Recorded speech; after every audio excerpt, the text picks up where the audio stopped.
All right, y'all, a quick Lizzo update.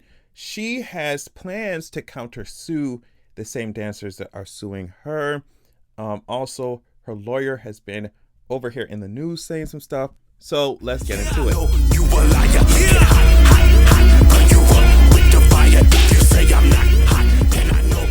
Okay, so TMZ says this. Lizzo's got plans to sue the same backup dancers who are taking her to court, and new photos appear to show her accusers having a great time backstage following some nude entertainment in Paris March 5th, about a month after the infamous banana incident in Amsterdam. Remember, in their lawsuit, Lizzo's accusers claim that she pressured them to eat bananas from the performers' vaginas. Lizzo's attorney, Marty Singer, tells TMZ, or just basically gave TMZ these newly surfaced photos of them, like the Lizzo's accusers happily cruising and gleefully reveling backstage with the performers, blah, blah, blah, blah. So essentially what Lizzo's lawyer is trying to imply, or is trying to say, is like, hey, if the incident for you was so bad, like at this nude place, at this club or whatever, at this show in Paris, then why did y'all come back a month later? If it was so bad for y'all and you're just like kikiing with the dancers, with the new dancers. So like, if it was such a big deal, why did y'all go back a month later? So I guess maybe the lawyer just thinks that's a good way to hurt the dancers' credibility. But my thing is that, okay, just because I revisit a place a month later after an incident happened doesn't mean that the incident didn't happen. Does that make sense? Like, if I think I would have had a good time at this place, but my boss was here trying to force me to do certain things with the dancers or whatever, but you know, in my head I'm like, damn, this would have been cool without coming with her ass. Like, if it would have been cool if she ain't come.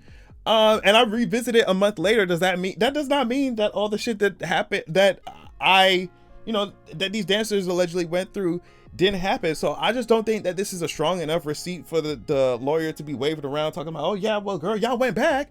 It's like, okay, just if something happened in the club and somebody got taken advantage of, or somebody got fucked over in a club, you know what I mean, and they come back there with their friends, so it doesn't mean that they didn't go through it in the fucking first place. So that's the latest. That's what they trying to say, is that, like, basically, if y'all had such a shitty time with Lizzo, if y'all had such a shitty time with the dancers and this naked show, y'all would not be back. And it's just like, girl, it's not really the serve, or it's not really the drag that y'all think it is.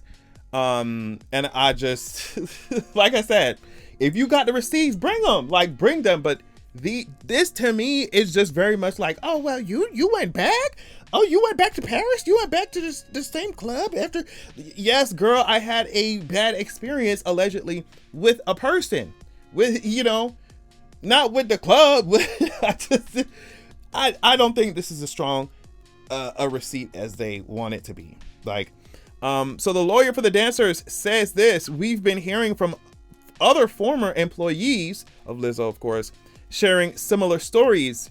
And as seen in the LA Times article today about how Lizzo used intimate footage of her dancers without their approval in the 2022 HBO Max Love Lizzo documentary, we're seeing even more of a pattern of just how much Lizzo thinks of those who work for her. Clearly not very much. So that's what they're arguing. Now, I was like, girl, what LA Times article are you talking about?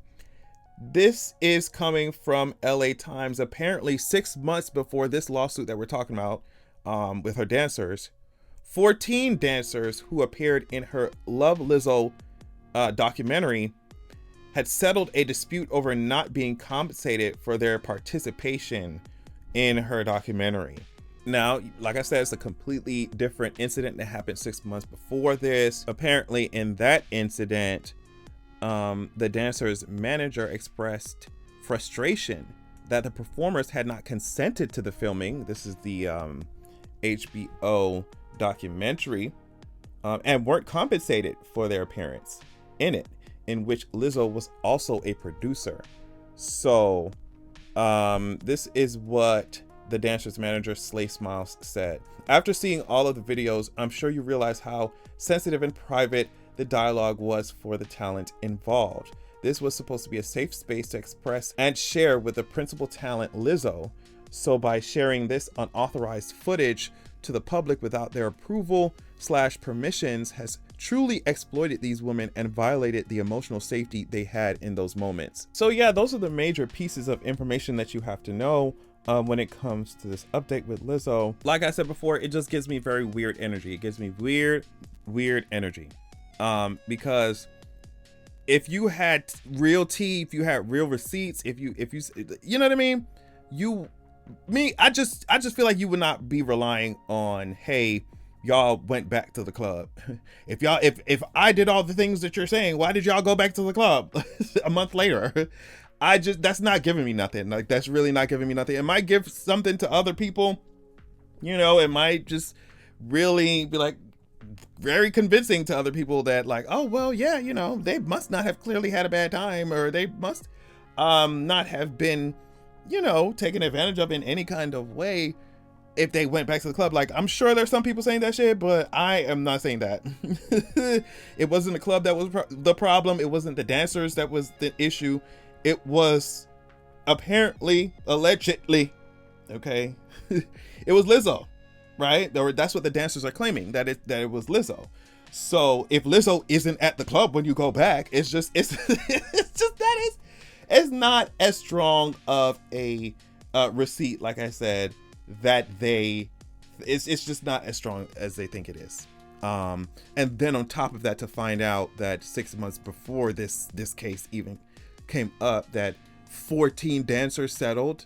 Like, you were hit with a lawsuit from or you know what I mean? You were hit with a lawsuit for 14 of these dancers, and they settled because of the same kind of issue, because of the exploitation, because, I mean, they weren't notified, or they didn't even give permission for for that footage to be used. They weren't paid for it at all. So it's just like, with the theme of exploitation that we're clearly seeing coming out of Lizzo's company, Lizzo's camp, whatever you want to say, Lizzo herself, it's just the receipt that this lawyer is given to TMZ or whatever, it's just very faded to me. It ain't strong enough for me, girl.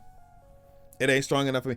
But I mean, I guess that's why we're having these conversations. I want to know, do you y'all think it's strong enough for you, girl? Like, do you think, what do y'all think? What do y'all think? Because things that are coming out, it's not like, to me, it's not making things seem clearer, right? Or to me, it's making Lizzo and company look very muddy.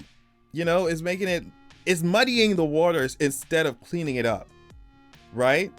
It's coming out with these faded receipts. It's like these you're trying to discredit you're trying to discredit the dancers, but you're not actually giving us no hard receipts for real. All you got is that they went back to the club. To me, it's not giving me nothing, but I want to know what y'all think. Thank you so much for watching, and make sure that you have a good goddamn evening. You could take my soul, just let me be first lady.